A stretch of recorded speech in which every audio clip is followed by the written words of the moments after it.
friends. So, after two lectures, I hope now it is very clear what is the difference between conscious and subconscious mind. So, um, I'm not going into details of those things. And um, if you have not seen the first two lectures, I will request you to just go through them. So, in today's lecture, we are going to see how scientists have now come to know that indeed the subconscious mind is acting in certain ways which were not known earlier, and experiments were conducted by some eminent scientists, and it came to know that they came to know that yes, indeed, there is something going on which we are ignoring for long, and it is not just hypothesis anymore, but could be even measured by certain instruments and experiments. So let's begin lecture 3. The heading for this lecture is Choose Your Words Wisely, and you will come to know at the end why I chose this heading. So let's begin with experiment 1. Plants telepathy. During his work on inventing a lie detector, scientist Baxter accidentally discovered the telepathy of plants. He was able to show experimentally how plants react on human thoughts and how they also seem to communicate with each other using telepathy. So, next time you water your plants, tell them how much you appreciate them, and they certainly can hear you. It's now scientifically confirmed. When German biophysicist Fritz Albert Popp proved the existence of biophotons, the light emissions from every living thing on Earth, it led to many startling insights into the life processes. There now seems to be evidence that there is a constant flow of information between all living things, and it's called quantum communication. Dr. Popp claims that organisms use this light to talk to other organisms and suggested that this could explain telepathy. It seems like human beings and plants already have their own wireless internet based on our DNA. So, if you want to see in real life by yourself that whether, and you just take two plants in your home and uh, place them side by side, say good things that you love it and you care about it to one plant, and curse daily the other one. Say bad things and take out all your frustration, anger on another plant. You will certainly see the difference in the growth of the two plants. Try it yourself. So, moving on to experiment number 2.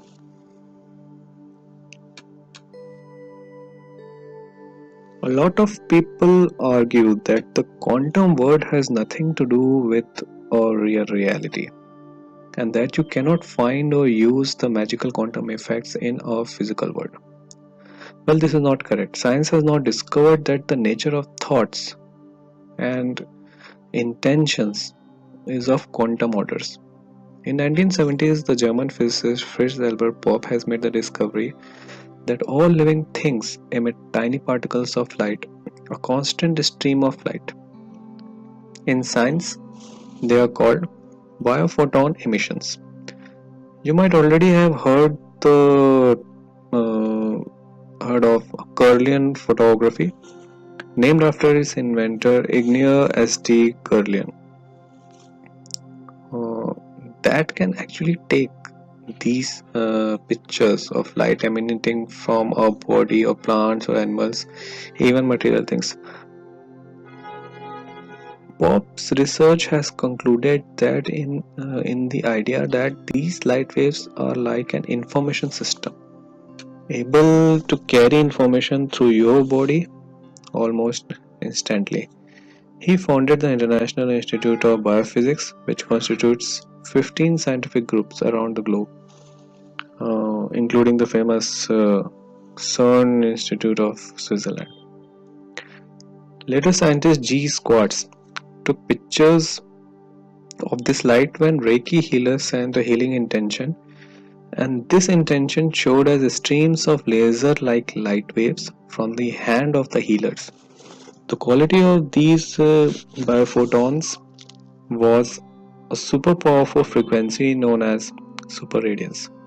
This living energy was able to organize itself into a giant coherent state with the highest form of quantum order known to nature. This superpower state had actually already been discovered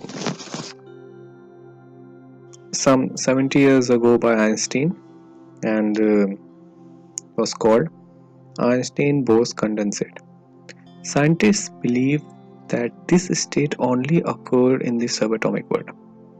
Later, W. Cutterley won the Nobel Prize in 2001 for discovering that this state can be measured in the biophotons emitting from all plants, animals, and humans. Uh, the conclusion of these findings is that thoughts manifest as a ordered stream of biophotons as fast as the speed of light. One focused thought is like a laser light, operating on such high ordered frequencies that it can change the molecular structure of matter. Healers operate like this since thousands of years and can change, rather heal cells with the high frequency intentions of other people or themselves. So guys, if you can imagine like this, if you have someone in your family or friend who is ill and you are praying for him to get well and to heal himself, your intention, whatever you're thinking now, it has a quantitative value.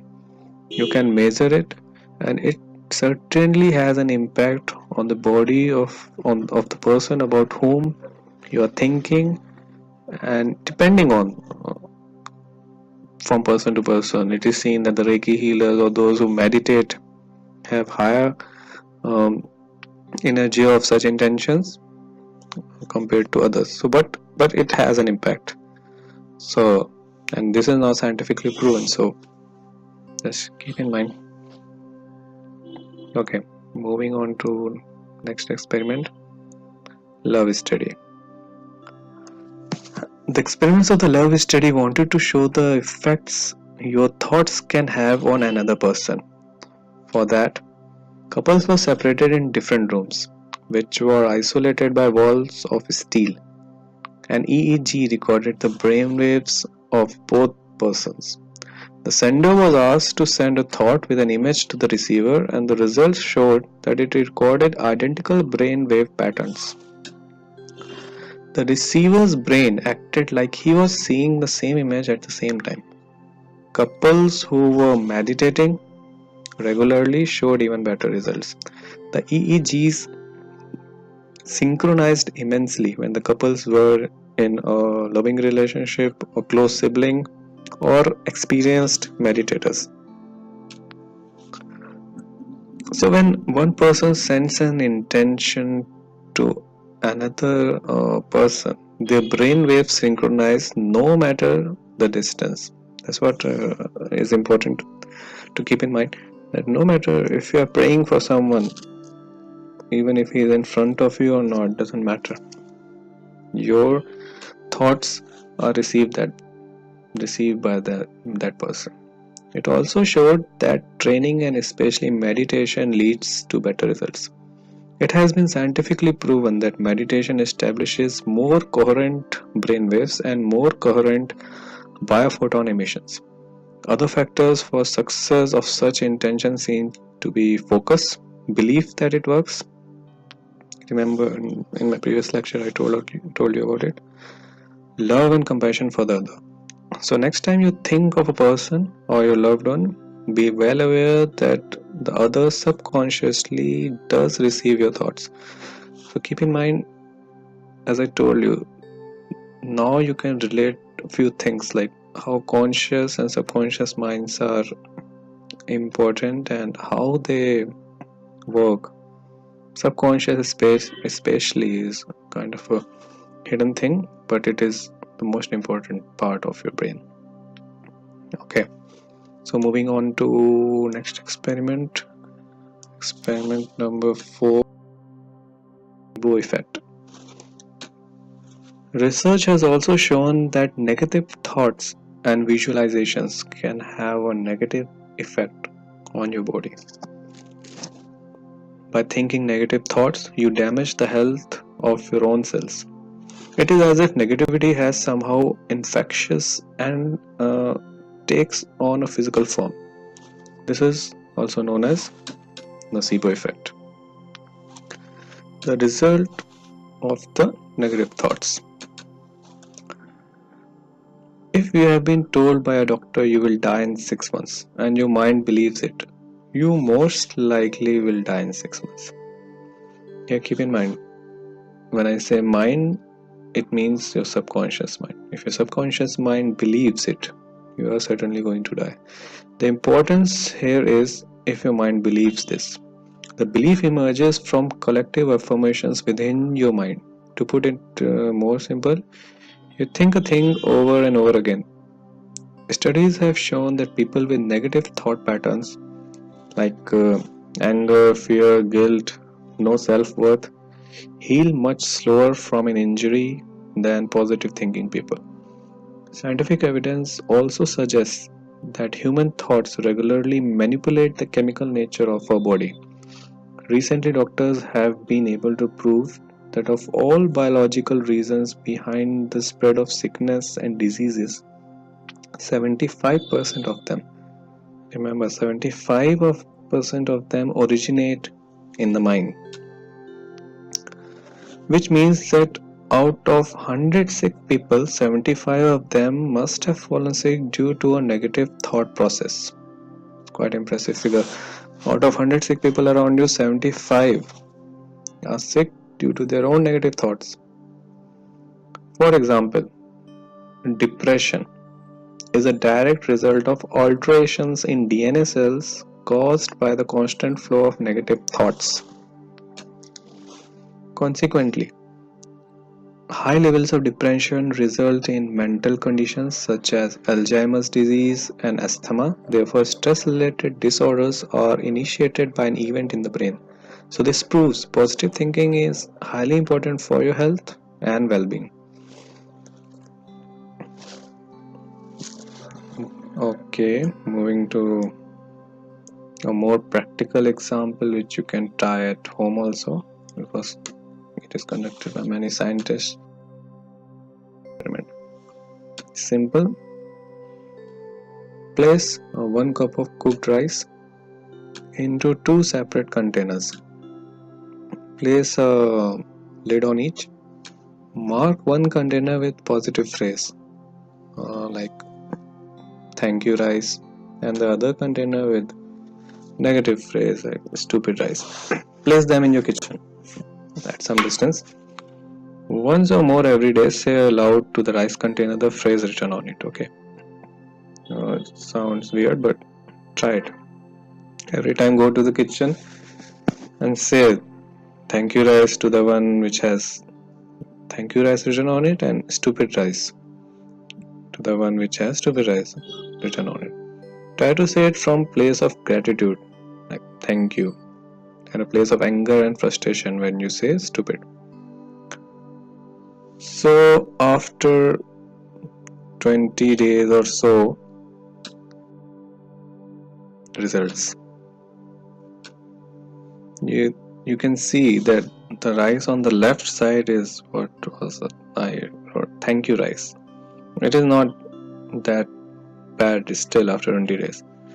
But on the right hand side you can see that the rice is kind of infected with some fungus and is rotten basically.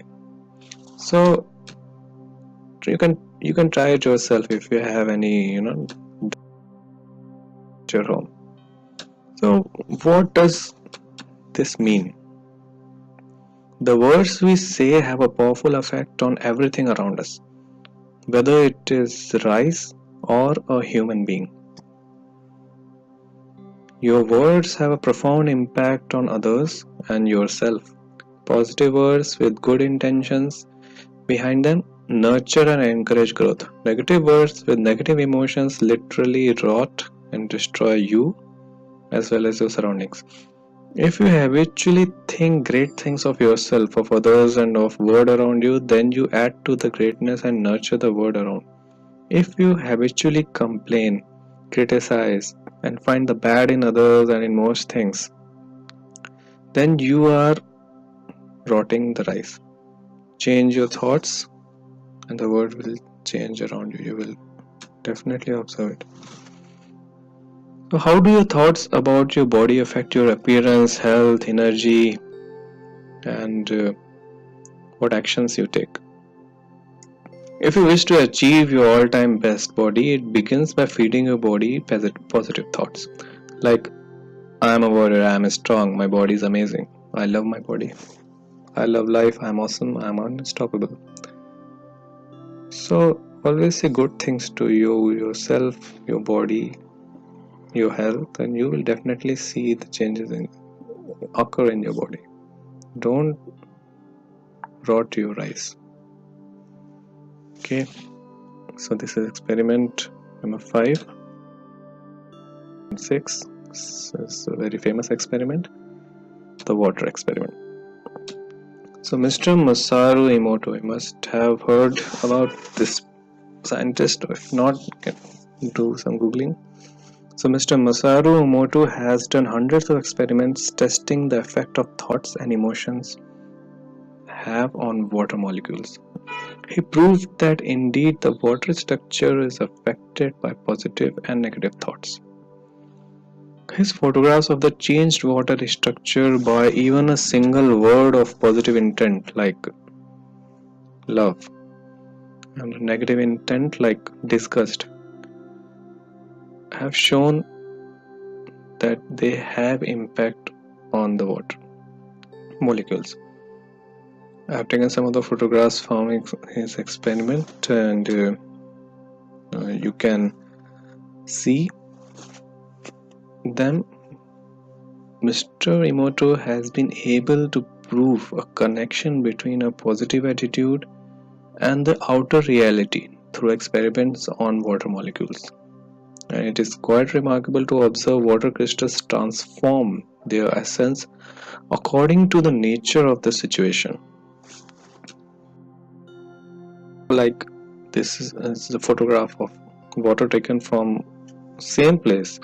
First it was taken before a prayer, and the molecules water molecules were crystallized, and then the photograph was taken of the water, and again from the same place after the prayers were conducted, the water was taken, it was crystallized, and again the molecules the photograph was taken of the molecules by Mr. Emoto, and you can see the difference in the crystals.